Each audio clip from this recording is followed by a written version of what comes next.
Alex Jones here, reporting for Infowars.com. It is Saturday, July 23rd, 2011, a special report from home that's going to be posted in a special text report by Kurt Nemo at Infowars.com in the next 30 minutes. Well, you notice that you type in right wing into Google today, and you get tens of thousands of articles about police Norway suspect a right wing extremist. And you read on, he's a blonde-haired, blue-eyed, right-wing extremist. And the King and Queen of Norway have visited the island where the massacre happened. Now more than 80 dead total between the car bomb, reportedly, and the massacre on the private media retreat there where the Prime Minister was set to visit. And I've checked into the Norwegian papers. It was not known that the Prime Minister would be there.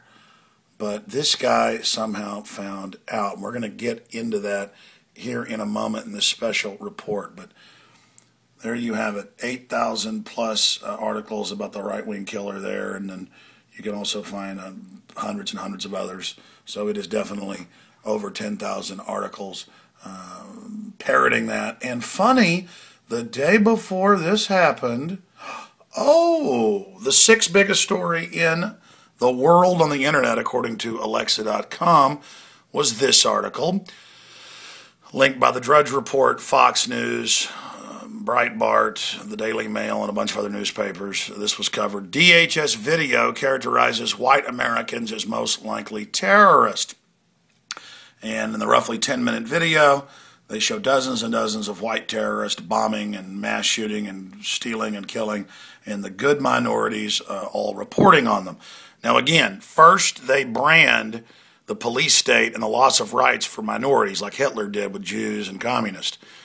And I was the person here saying let's not stereotype Muslims in people. And by the way, for those of you that love to hate brown people or Muslims, remember the tyranny you're setting up today will be used against you. So some weak-minded people see my videos talking about how they're going to shift over to whites being the main terror threat and say, oh, what? You're a racist? You're saying it's blacks? No, I'm saying it's manufactured, like the fake WMDs in Iraq, the Gulf of Tonkin, Operation Ajax, the list goes on and on. This is how the system, when it's doing unpopular things, rallies the people around the cause of the government. As Bill Clinton said, he owed his re-election to Oklahoma City. He told the press corps that in 1996 on Air Force One. Stage terror, provocateur terror is as old as civilization itself. It's as old as the hills. It's called a frame-up. And for government and media to laugh at people that bring this up shows that they just don't want you looking at it. So we told you, and Homeland Security had to respond to this and say, oh no, it's not about racial profiling. It's about getting everybody tattling and spying on each other and not looking at who the real culprits historically are of most terrorism, i.e. the state or private corporate interest. Okay, getting into other anomalies. They've released this photo of the supposed shooter, and they say that the people, as high as 80 or more, killed just on the little private island where he dressed up like a police officer, reportedly, would just get in fetal positions and play dead. This is what the media teaches us to do. They teach school children this, and every security expert I've talked to, but also just common sense, shows you need to charge the person, you need to attack them, you need to fight them. And at Fort Hood, the other patsy, mentally ill psychiatrist that turns out the government knew for 2 years was planning the attack, being run by the Pentagon dinner guest, Anwar al-Awlaki. Oh yeah, that's Fox News AP. Head of Al-Qaeda, number 3 in Al-Qaeda, meeting secretly at the Pentagon. Look it up. Major Hassan worked for him, and they just left him alone. But at Fort Hood, they didn't lay down. They were military trained, and they charged him, and so a lot less people died. 80-something didn't die, only 13. Still a terrible number. But there they are, and the media goes over the fact that folks got in a fetal position. Whether it's Blacksburg, Virginia, you name it, folks are trying to get in fetal positions. Well, not me. And by the way, I've had a gun pulled on me before when I was a teenager, and my instinct then was to take it away, and I did then pistol whip the individual. And that's on record. So there we go. I mean, that's just my instinct. You got fight and flight, I fight. Unless I can clearly get away, then I do try to get out of the way. But getting on the ground and begging isn't going to help you. Why would a right-wing nationalist massacre young, predominantly white Norwegians? Now, again, this is the whole angle they're going with. Oh my gosh, he didn't like the banker bailouts. He didn't like all the immigrants being brought in. Oh my gosh, just like the media told us, the right-wingers that don't want the New World Order and open borders and don't want foreign banks running their countries, they're going to start blowing things up. And that takes us now to this point. Do you remember this report now 2 years ago? Secret state police report was really federally written. Ron Paul, Bob Barr, Chuck Baldwin, libertarians are terrorists. And people that want to end the Fed, people that want us out of the United Nations. That was the MIAC report. We were sent many other reports. We pretty much broke this simultaneously with WorldNet Daily. We were sent the report as well.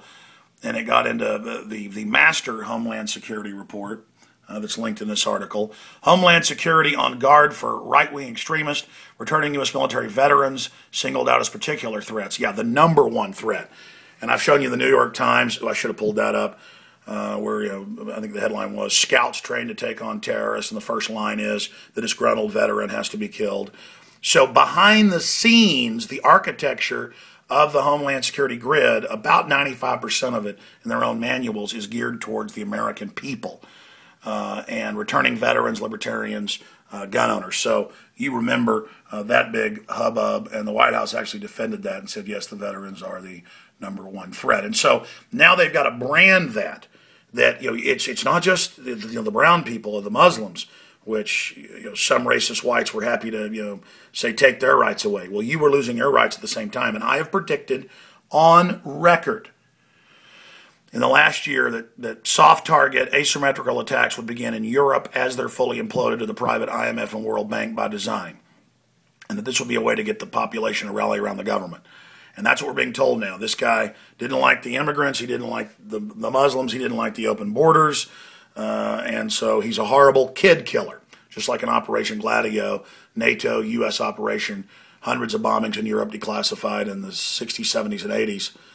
This has come out in the Italian parliament, the Bologna bombing and other events. They would target areas with children because that always gives them something really to work with to outrage the public. And it's funny, this guy is a Mason. They've pulled this down off his Facebook. They've pulled it down off other sites. The media, when they do post this photo, blurs out the Masonic apron. And why is this important? Government and corporate intelligence agencies will recruit out of Masonic lodges because they're already secretive, and they're really the precursor of intelligence agencies. That's what they're vestigially or ceremonial are today. So they tend to recruit out of these. It's big scandals in England right now that they can't even have a real investigation of the government because most of the ministers are Masons and the prosecutors and police are Masons. That's been happening in the big news of the world, News Corps scandal over in England and the mysterious deaths and the rest of it. And we had other Masons and reports of it being connected to pedophilia and other things. In the Port Arthur massacre in Australia, in Tasmania, used to take their Second Amendment, their guns away with the massacre. Same MO with the Dunblane massacre, and even the Wikipedia page talks about the Masonic ties and the pedophile connections that one of their operations, the Masons and the judges running little kids through their different conduits, was about to be busted, so they activated this guy. Reportedly, there were other shooters. So it's just the same MO, really over and over and over again. And I told you, because I could see in the sitcoms, the dramas, the made-for-TV shows, but also the news programs, the talking point that blonde-haired, blue-eyed people are the terrorists. They are going to start killing everybody. And not only is this because government was getting ready to stage these events, it also will provocateur, in some cases, mentally ill people, because it gives them the idea to do it. Instead of committing suicide, what you do is you go out and you kill a mass of people.